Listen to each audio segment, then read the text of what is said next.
प्रेक्षकांनो, प्रतिशोध या मालिकेचा रिव्ह्यू तुम्ही ऐकत आहात. तर आपण बघतोय अब्देबाईला कळलंय की ती आता सगळीकडून गुंतलेली आहे, म्हणून म्हणजे फसली आहे.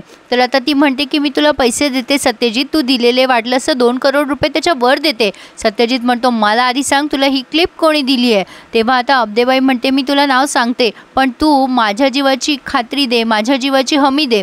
आता सत्यजित ह्या बोलकेच्या समोर जातो आणि म्हणतो सल्लागार काय करायचं ते सांगा, मारायचं की सोडायचं. अब्देबाई पळायचा प्रयत्न करते तेव्हा सत्यजित गोळी चालवतो, पण अशीच इकडे तिकडे ती कोणालाही लागत नाही आणि अब्देबाई तिथे सरेंडर करते. दिशा ममतादींना सांगते की तिला उद्या शर्मिष्ठाकडे जायचे आणि ॲडॉप्टेशनच्या पेपरवर सही करायला. इकडे कोत्याला हे फोन करायला सांगतात मोदक आजोबा, तर तिचा तो अननोन नंबर असतो म्हणून ती फोन कट करते. दिशाच्या मोबाईलवर फोन येत असतो. तर आता ही शन्नोबी म्हणते तू उधर जाएगी तो कुछ लेके जा. तेव्हा ममतादी म्हणतात हो काहीतरी घेऊन जा. आता मोदक आजोबा आहे म्हणून ते मेसेज करतात कोत्याच्या मोबाईलहून. तेव्हा दिशा फोन उचलते. मोदक आजोबा म्हणतात अरे बाळा मीच फोन केला होता, हा नंबर सेव्ह करून घे.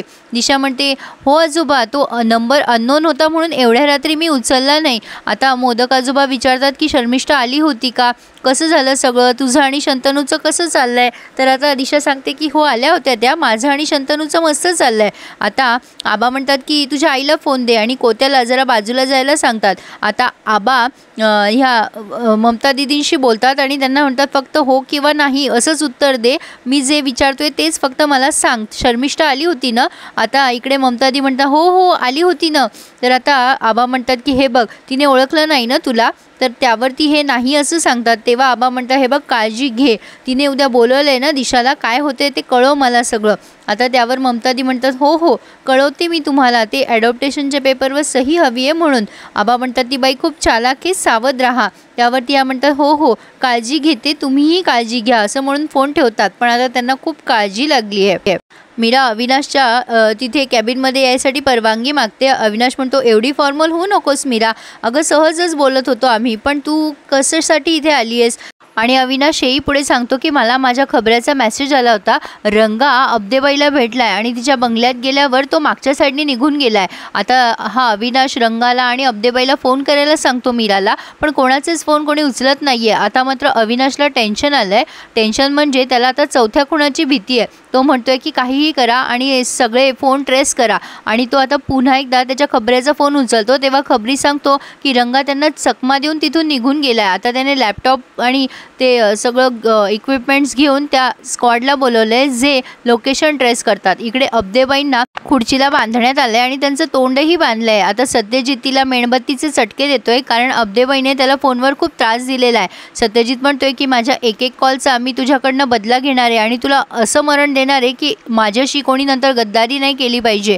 तर इकडे अविनाशने सगळ्या स्क्वॉडला बोलवलंय आणि प्रत्येकाचे लोकेशन ट्रेस करतोय.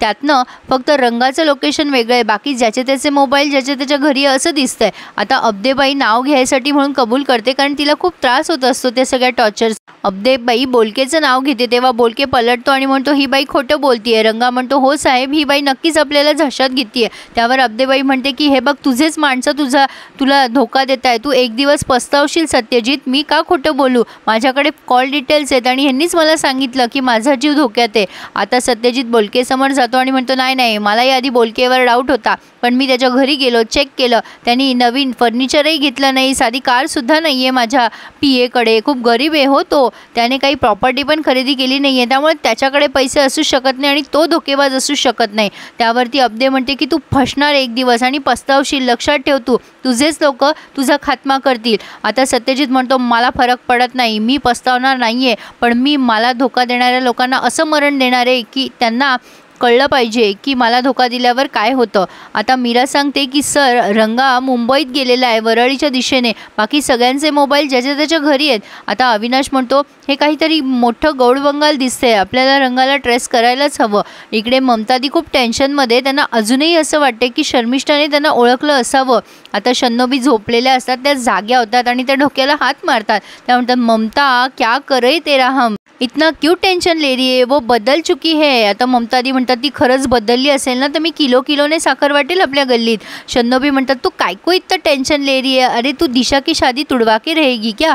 ममता दीदींना असं वाटते की स्वतः जावं आणि सगळं सत्य सांगावं की मीच विश्वजित आहे म्हणून। आता शन्नोबी म्हणतात चुप कर, अरे दिशा सुन लेगी ना, तू भी ना, तेरा क्या करे समझ में नहीं आता। आता ममता दी म्हणतात अगं बाई असं रोज रोज मरायपेक्षा एकदा काय ते मरण पत्करलेलं बरं ना। आता ह्या शन्नोबी म्हणतात तू जरा शांत राहा, लग्न होऊ दे, मग काय बोलायचं ते बोल। पण आता ममता दी पुन्हा सगळ्या पॉसिबिलिटीज सांगतायत, टू बी और नॉट टू बी अशी त्यांची सिच्युएशन झाली आहे। शेवटी शन्नोबी खूप चिडतात आणि म्हणतात अरे देवा, तुझ्याशी बोलणं आणि तुला समजावून सांगणं म्हणजे ना खूप अवघड आहे, आणि त्या चिडून झोपी जातात। पण ममता दींची काळजी मात्र खूप वाढली आहे। तर प्रेक्षकांनो इथे हा रिव्ह्यू पूर्ण झाला आहे, पण पुढे आपण बघतोय की रंगा त्याची लॉयल्टी सिद्ध करतोय सत्यजितला, म्हणून त्याने अब्देबाईच्या गळ्याला चाकू लावलाय। प्रेक्षकांनो इथे ना मला बुडबुड घागरी ही गोष्ट आठवली आहे। घागर म्हणून फक्त या अब्देबाईचा उपयोग झालाय एवढंच। तर प्रेक्षकांनो अब्देबाई बिचारी गोत्यात आली आहे, पण तीही काही कमी नाही आहे आणि कोणीच कमी नाही आहे।